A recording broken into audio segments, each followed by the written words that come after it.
Hello, my name is Elena Sinel. I'm the founder of Acorn Aspirations, and we have recently launched a new initiative called Teens in AI. The Teens in AI initiative was launched 3 weeks ago at the United Nations AI for Good Summit.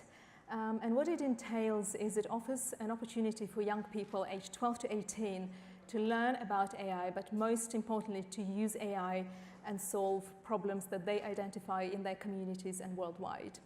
So what we've done recently is an AI hackathon and the bootcamp. It was a 5-day event where young people aged 12 to 18 for the first time in their lives explored artificial intelligence. We've had PhD students, master students, and experts in AI to come and inspire young people and teach them deep learning, how to develop neural networks, reinforcement learning.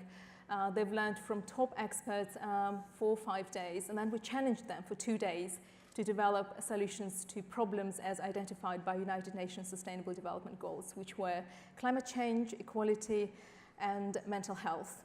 And so I wanted to show you very briefly, and it's really difficult to really demonstrate exactly what we've been doing for 5 days, but just to give you an idea of what teenagers have done. And 2 teams were presenting today at Lightning Stage, which I know some of you have witnessed already, but this is how it happened.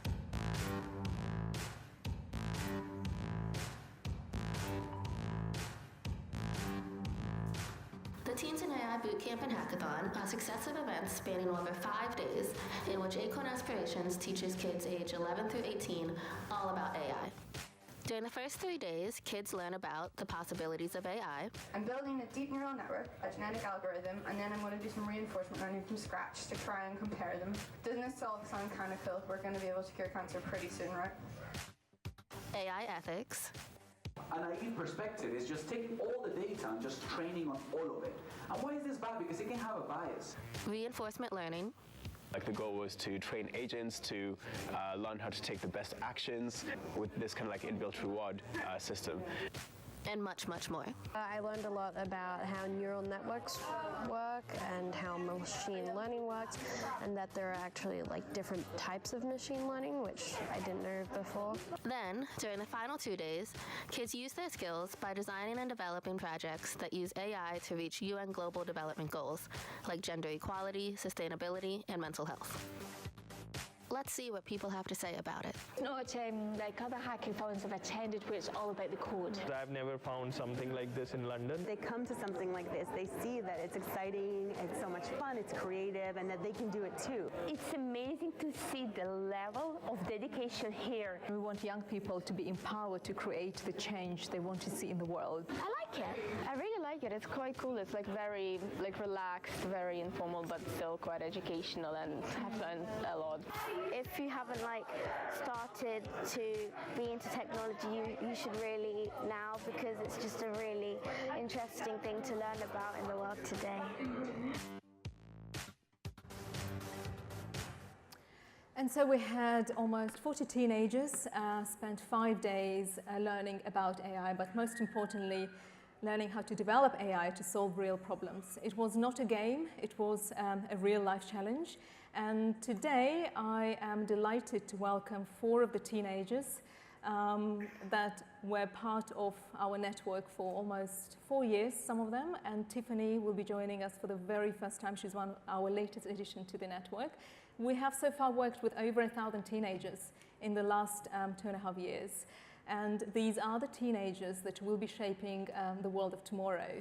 And it is really important for us as adults, mentors, government, and every institution that is in the business of making the world the place that it is. We do need to ensure that we are able to empower them and invest into them from an early age, as young as 11 and 12. And we are about to show you why, because these teenagers can really solve real problems, and they really do that. So welcome, Peter, do come and occupy your seat. Lowena, Tiffany, Kieren. So what we will do right now, we are going to ask each one of them to present something that they are really passionate about. It's either a topic or talking about themselves or the project that they're really passionate about. And then I will ask them further questions. And when I'm done with questioning them, then you will have a chance to ask them 1 or 2 questions as well. So the first person I will ask to present, which will most likely be his story, the story of why he dropped out of school and how he found himself learning about AI at the sweet age of 15. He completed a MicroMaster's degree in machine learning, and he was the one to design the entire curriculum for the AI bootcamp and accelerators. So welcome, Kieren.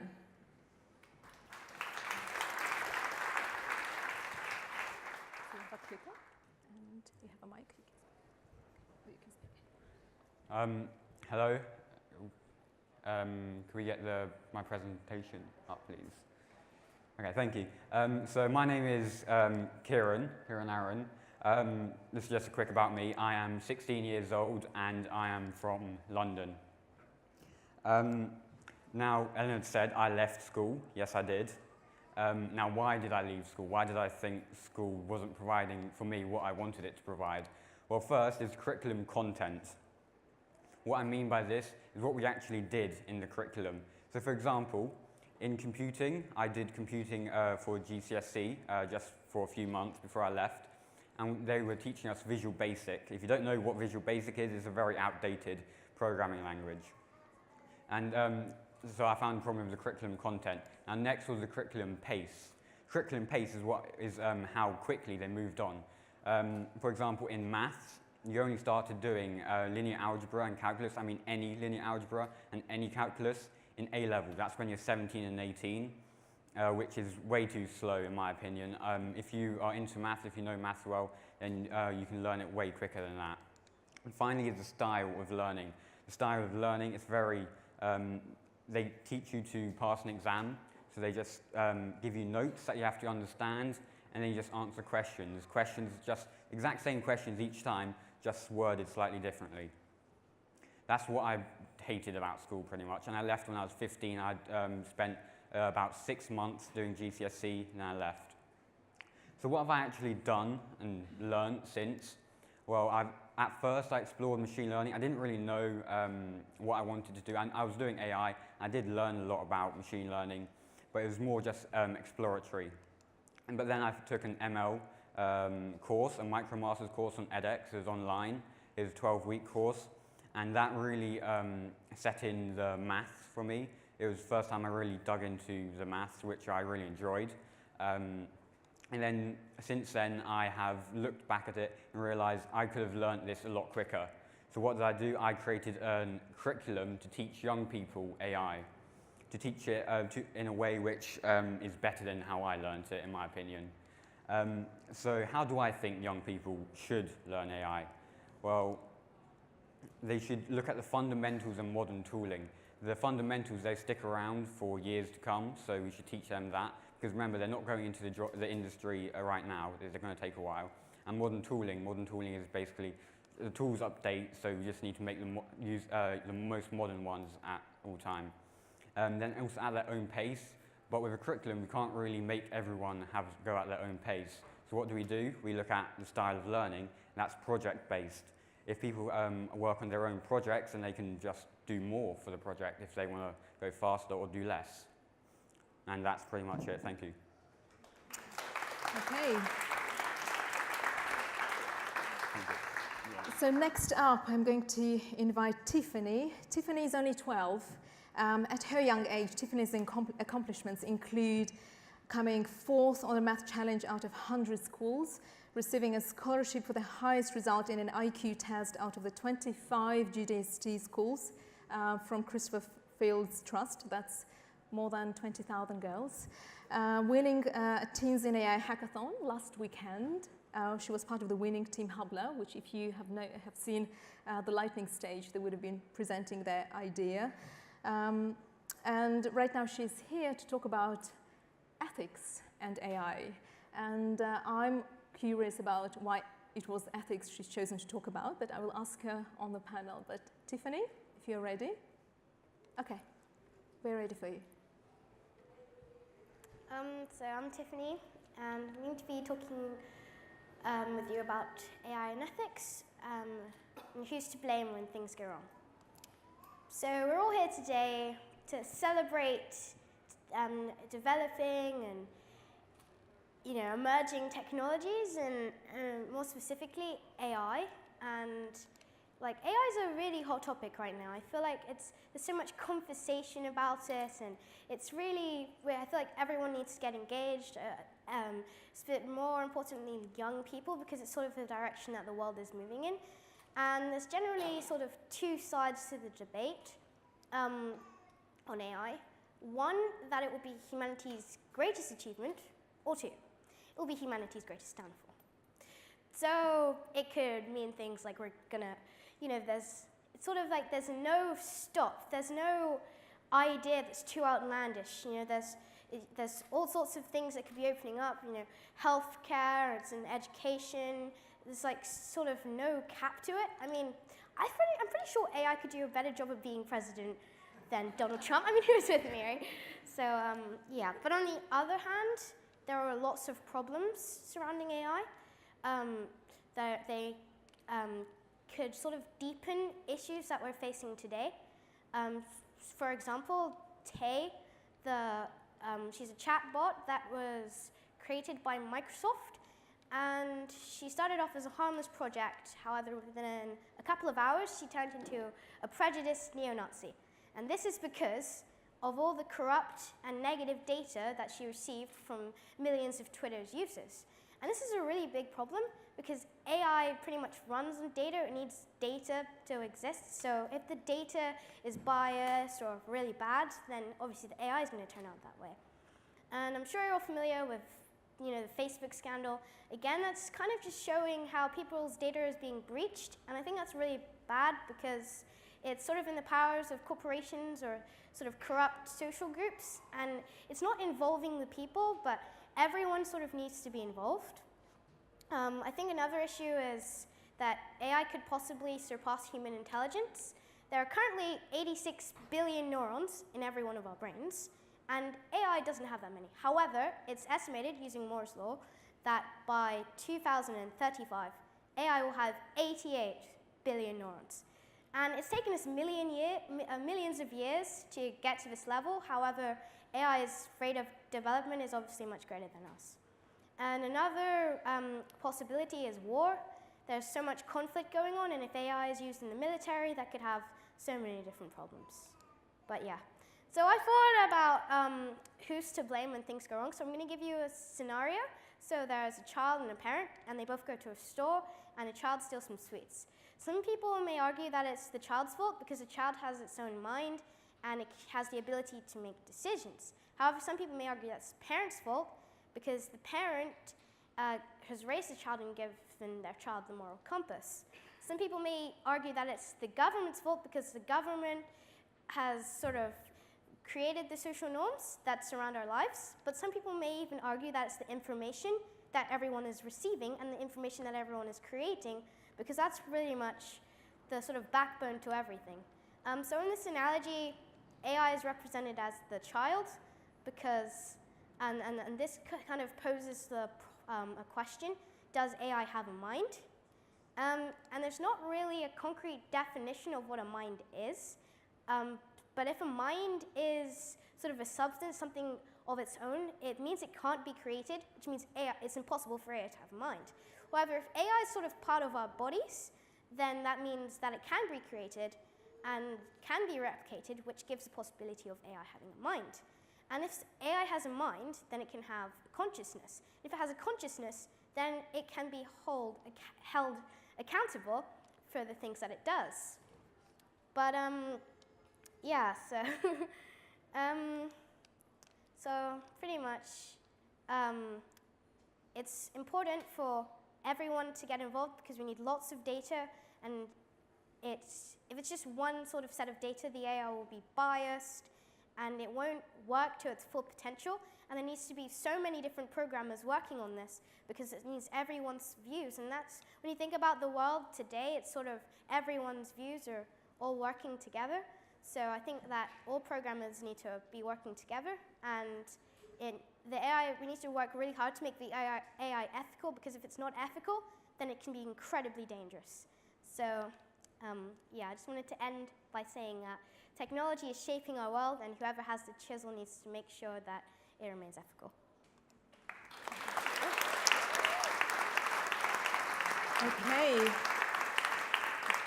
So next up is Lowena. Lowena is 16. She's interested in all things tech and STEM. This bio, by the way, was written by her mum. So Lowena, you may not have have heard this before. At 13, she entered and won a national AstroPi competition, where her code was used to run a modified Raspberry Pi computer as an MP3 player on the International Space Station.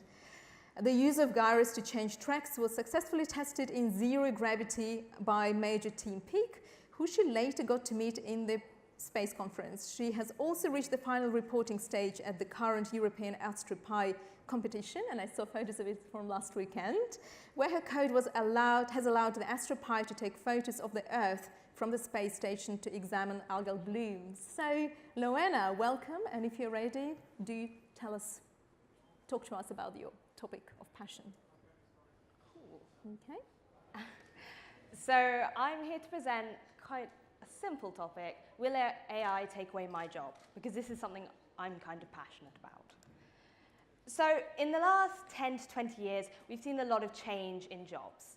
There's been the introduction of self-service tills and kind of robots being used more and more on factory lines, more kind of precisely in IKEA and in Lego. So this links in because I believe in the next 10 to 20 years, AI will be the thing that displaces us or changes the way that we perform our jobs. So which jobs are likely to be affected? I've listed some up there, and they're not what people generally assume, but needlessly, they are important. So nearly all jobs, I believe, will be affected. Not necessarily people will be taken out of their jobs, but the way the jobs work will be changed. For example, say you're a lawyer and you don't want to look through all of these different accounts, you don't want to scan through things, you get AI to do it for you. And so this is much more personal to me because I might not have been my heart set on working on a factory line, but my heart was set on being something more in this league. So based on the McKinsey report of 2018 May, it says that there will be a reduction in manual and basic physical jobs. But there will also be an increase in more technical jobs, which is better for me. So it depends on who you are and what demographic you're looking at. So if I had to look at it from my perspective, I would be thrilled. But for other people, not so good. Which jobs are at risk? And I've used these examples because both my parents are chartered accountants. And had they been born 40 years later, I don't think it would look too good for them. But for me, I'm looking at the job on the left, more of an engineering thing. And so that says, I believe, 3%. And so that's looking quite good for me. So this is it's a guess. It's not exact science, but it's still worth looking at to analyze, to focus on what kind of jobs we might have wanted to go into, but we should probably stay away from. So this is an example. Woodside mainly focuses in energy production, and they recently built a tool which allows employees to find detailed answers to questions. For example, what is the maximum weight of a helicopter that can land in this current climate? And what it did is it used IBM Watson, and it fed in 38,000 bits of information. And so what this does is it finds examples from other occasions. And this stops people having to find this out manually. So as you can see, 30 years of experience, 75 times faster. So what does this mean for me? Because I'm not working yet. What I believe is in the future, jobs will be less memorizing things, which is a problem with our school system today. It's a lot of memorizing. And it will be more focused toward problem solving, which is better. And I feel like in the future, we will need to move towards restructuring our education system to get those more logical thinking minds rather than people who can just sprout out facts. And so that is also very personal to me. So in my personal opinion, these are the 5 key things which will happen. We will need to become more flexible. In this ever-changing world, it's not just the jobs that we might have to adapt to. Previously, people only had about maybe 1 or 2 jobs. That might have been it. But nowadays, we're looking at people holding, on average, about 10 plus jobs, which is quite a lot. And increase in technology-based skills. As seen in my previous slides, if there's a 55 increase in technology jobs, you're going to want people with those skills. Continuous improvement. It's my belief that you won't just learn something and be able to stick with it for the rest of your life. You're going to have to continuously be learning more things, continuously training yourself. And this self-improvement, I don't think is bad. I think it will actually help to make us better as people. The increase in freelance jobs. This one I'm not too sure on, but I think it will be a good thing as it allows people more freedom. And global teamwork. We're becoming more and more connected nowadays, more connected than ever, as technology increases and the divide kind of shortens. And so what I believe is we'll be able to connect with people with different experiences and different intelligences, and that'll make us more connected, and it will reduce down time for us to solve things. So no, I don't think it's a bad thing for AI to be introduced. It'll cut out the motion of redesigning the wheel and help us focus on new innovation. Thank you. Okay. Perfect. So, and last but not least, we've got Peter. Peter is 17. He has been an AI researcher for several years now, advising startups, scale-ups, and being the youngest at King's College London's IoT lab. Misha Dole, who is advisor to teens in AI and professor of 5G and AI at King's College London, said, "I set the challenge to my colleague professors, PhD and master students. Peter walks in and offers us the algorithm that solves the problem the entire team was grappling with." He was finalist at Google Science Fair for creating low latency wireless VR before low latency wired VR was mainstream. He is an editor at Young Scientist Journal, CTO at Just Grating Things, and right now he's a researcher on multi-objective optimization for deep neural networks. So Peter he. Okay, cool. Yep, this clicky thing works. So A.J.P. Taylor, who was a cool history guy, said that nothing is inevitable until it happens. So this is going to be kind of the theme for today's talk. And today's talk is going to be about surprises in the future of AI and how we can prepare for a future with AI in massive uncertainty, because we have no idea what AI is going to look like. And of course, I've made it extra cool because we've got the surprise font. So knock, knock, surprise, it's Robert Burns. And Robert Burns says that the best laid plans of, there should be things floating around there, oh well. So he said that the best laid plans of mice and men often go askew, i.e., however well you prepare it, there's always going to be something that messes up and scares you. So with that in mind, how can we actually prepare for perhaps the fastest moving field, i.e. technology and artificial intelligence, in a future with like all of our old archaic systems of governance and actually getting laws through? And of course, this happens to everyone. Newton, who was the guy who basically discovered gravity, he got caught up in the big South Seas bubble, which was the massive financial bubble and then crash of the early few hundred years ago. And so essentially, not even if Newton couldn't even figure it out, I doubt that we'll be that successful at figuring out what the future of AI will hold. So with that in mind, I'm going to set a foundation for artificial intelligence development in the next few decades, and how we can develop it responsibly without making too big gambles.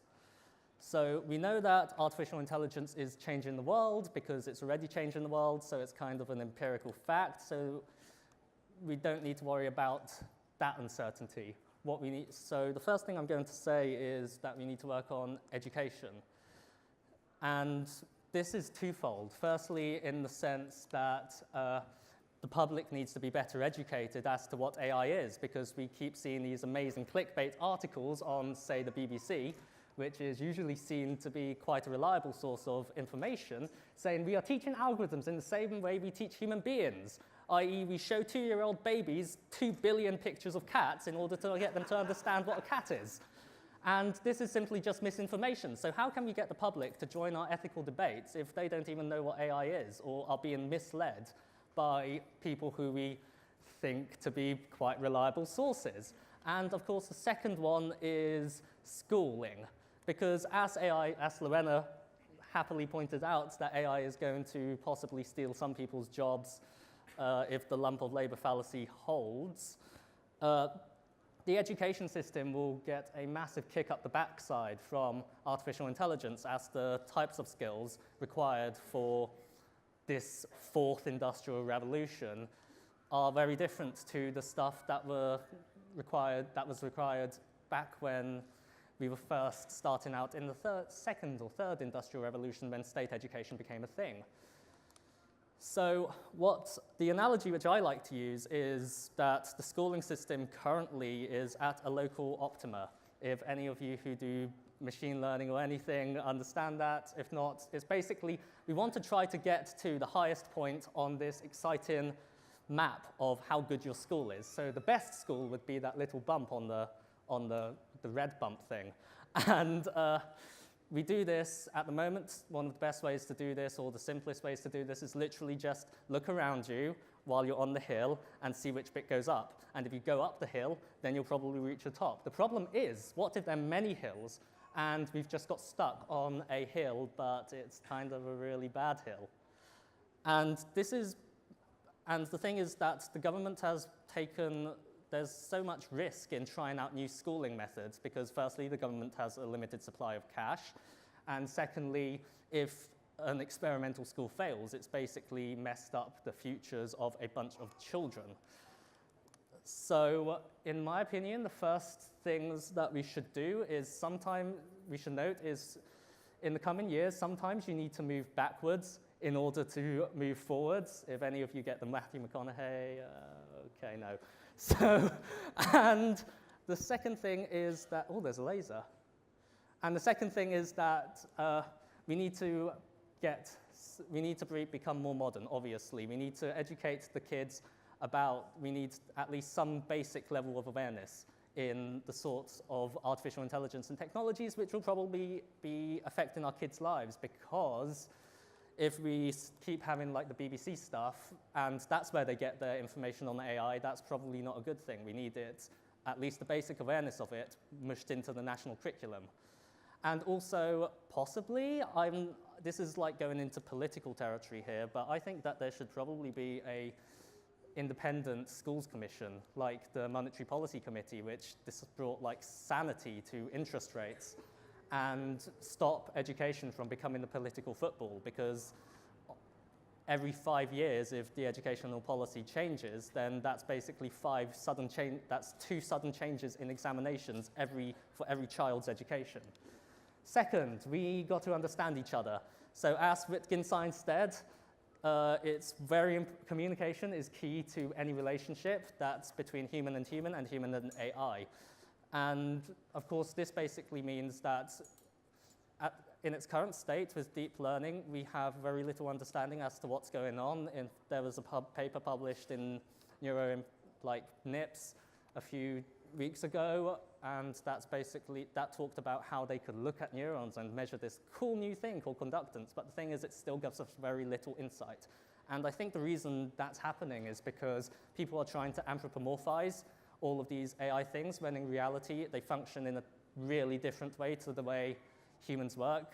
Like the guy who invented neural networks called neural networks not very much like the brain. And if the brain did work that way, he'd be pretty sad.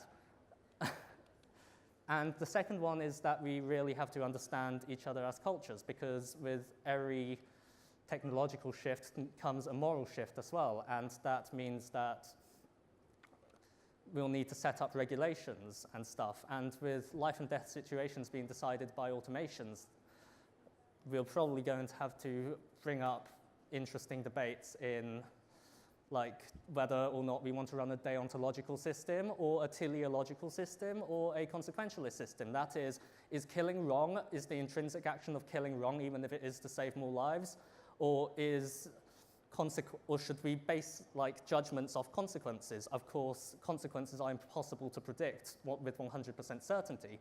And of course, these things also vary with culture. And they're also like the error theorists and moral nihilists and anti-realists who just totally reject this morality altogether. So that's going to be interesting. And finally, we've got to be careful because with all of this fun AI stuff, it's probably going to be tempting to bring in experts from insert big tech. Am I going to say the word monopoly? No.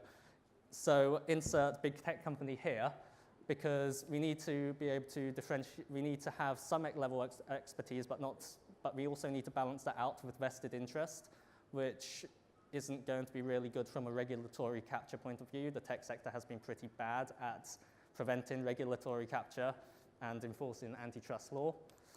So that's the end. Hit me up in the future. And I think that face was meant to be crossed out. I didn't get consent. Can someone blur that out?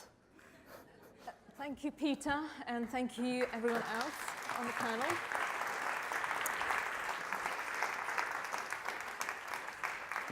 And so, as usual, I ask for 5 minutes, and they take a little bit longer, so we have a little bit less time, which is in your favor, of course, because you're quite concerned about the questions we'll be asked. But I have a few questions I wanted to ask you before I ask the audience to ask you a few as well. So one of the first questions I wanted to ask you is, you're all school students, and I know you're all going through exams, you're all frustrated. What should happen in school, within educational system, for the educational system finally to produce the kind of generation, the kind of students that will be out there, confident, creating the world they want to see created, and not the ones that have just learned to pass an exam and do not really fit in the real world? What needs to happen? Kiran, first. Tell me. Well, I don't think it's difficult to try and the school system is so bad at the moment, there's not really much point optimizing it. You kind of need to just overthrow it and get a brand new one. Okay, that's a very radical view. That's probably not going to happen. Tiffany, what is your view? You are very fortunate to be in a really, really privileged sort of GDST school. It's a private schools network. When I spoke to one of the parents, I was told, all children, doesn't matter where you are, private or state, they're all deprived when it comes to digital skills or education as we know it. So what is, in your view, that needs to happen to change?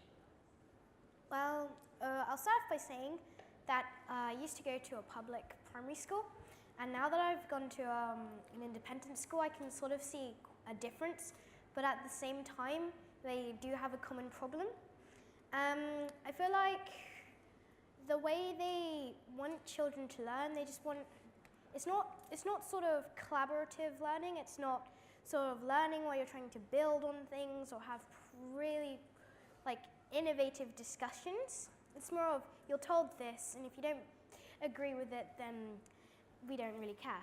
And I think with a lot of children who misbehave, I think that's really because of a yearning for more knowledge and a dislike for the way school really teaches things. And I feel like it needs to be a lot looser on behavior, and it needs to focus on what kids think about certain issues. And I also think that with like the sort of technology and ICT and that kind of stuff in schools, it's really primitive, and we need to be learning programming languages that are being used today, not some made-up things. I mean, when you're young, that's understandable, but when you're like 12 and you're older than that, you should be learning things like Python, JavaScript, etc. So yeah. Lowena. Well, I think projects are always the way to go, because when you're learning projects, you develop your skills. And if you present, our school does this for years 7 and 8, and I found them great, because they'll present you a question, and you can find out about it, and you can present it in any way possible. Now, I wasn't the most inventive child in the world. I did a PowerPoint, but I knew a person who did a board game, and I think that'd be great, because if you introduce more technology into schools, maybe you might get people creating games for it. And if you expand out the opportunities people have, some people will rise to the challenge. And I genuinely feel if you kind of make people enthusiastic about something, they will try hard. And that's how we get our school system, how we get people excited about learning. We gear things towards them. We allow them to spread out and do what they want. Peter, give us your final comments. Oh, cool, 4 minutes. Okay, so... comments. Sure. Final. Sure, okay, so I disagree with a lot of this stuff on how we need to be current and how we need to do everything, because I guess the skills that you get in school are going to be out of date if you keep up to date with all of these current things.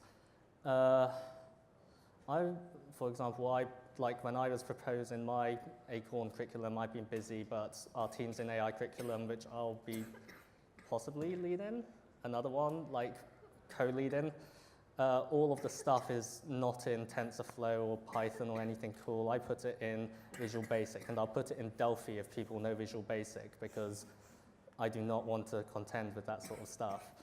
I think it's important to just have the foundational stuff there, because after that it can be after that it can be cultivated. The problem which I see with current schooling though is that there seems to be such a power divide between pupils and teachers, and that the teachers are meant to just show a pupil, or in Chinese philosophy at least, the teacher is meant to show the pupil like all of these doors and open them, but it's up to the student to go through the door. And I think that this Confucian way, although like a lot of Confucianism has been discredited right now, is the way to go, because like as long as we can expose kids to all of these inspiring things, but it's up to them whether or not they actually go through. And I think the best way we can achieve this is by having a good rapport between students and teachers and not have a massive power divide and some sort of resentment. So talking of Chinese philosophy, Jack Ma, the CEO of Alibaba, recently said at the World Economic Forum that we really need to move away from teaching young people how to code, because the robots will be doing a much better job at it, and that we should really be focusing on teaching young people soft skills, how to collaborate, and even creative skills such as dance and art. What is your view on this? Lowena, let's start with you. Well, yeah. Well, I always think that problem solving is a good one to start.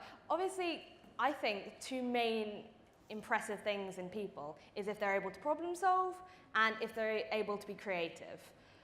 There's nothing worse than kind of seeing things and 5 people all have the exact same idea, which is why working in a group's good, because you can kind of throw around some ideas. You might just get a couple of innovative ideas.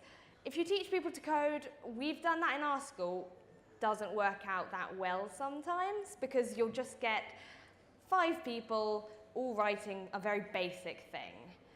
I feel like teaching soft skills is important. If you get people to present and you get people with real-world experience, they'll be able to learn and develop on their own. And preparing people for the world is very important as a skill, perhaps more important than just cramming information in.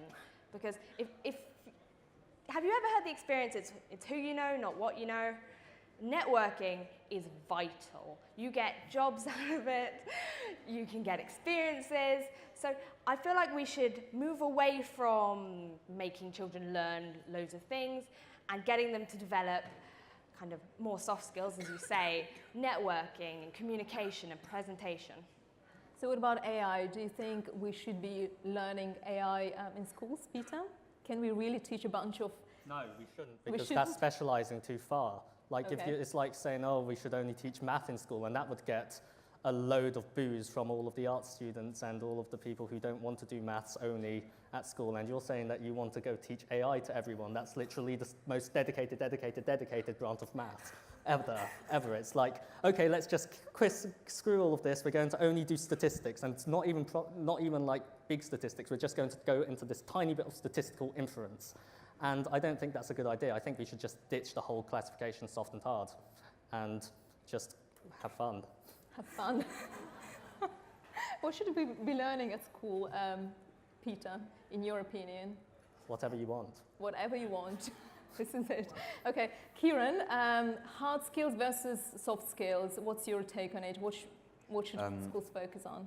Go for soft skills, but the hard skills, let the kid go and learn it if they want to, basically. And the teacher should instead of being a teacher, they should just be an information source. Just be an information source. Yeah. Will teachers ever be replaced by robots? Do you want that to happen? I don't care. Okay, so there is a lot of debate on AI and what's happening with AI. There is a lot of hype. Some people, would call AI a hype or reality.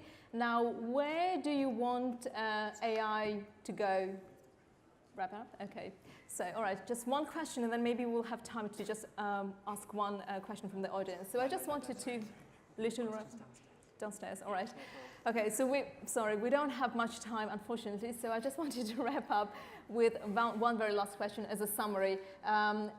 Which part of life, where do you want AI to go and take over? What? That is the answer. Yeah. Lowena. What? That is the second answer. You threw me off. So AI, in terms of debate, the debate about where AI is going and taking over jobs and lives, where do you want it to be in the future? Get rid of politicians. I don't trust any of them. Okay. Tiffany? I think that it should be used to help people and to give people skills that they might not have, and I think that it would be really good in the medical world because it can sort of help with healthcare problems that we might not be able to think of, and if it's specialised to do something, it's obviously going to be way better at doing something than humans are because it can look at loads of data like really quickly, so it can sort of find more trends and patterns. Perfect. And Kieren, as a summary? I think AI should, instead of focusing on helping people, it should focus on helping the world in general. Perfect. So there you are. We've got the panel of 4 incredible people who will be shaping the world in the future. Thank you very much for joining us today, and we will be joining other speakers for more questions downstairs, I've been told. So come and join us. Thank you. Thank you.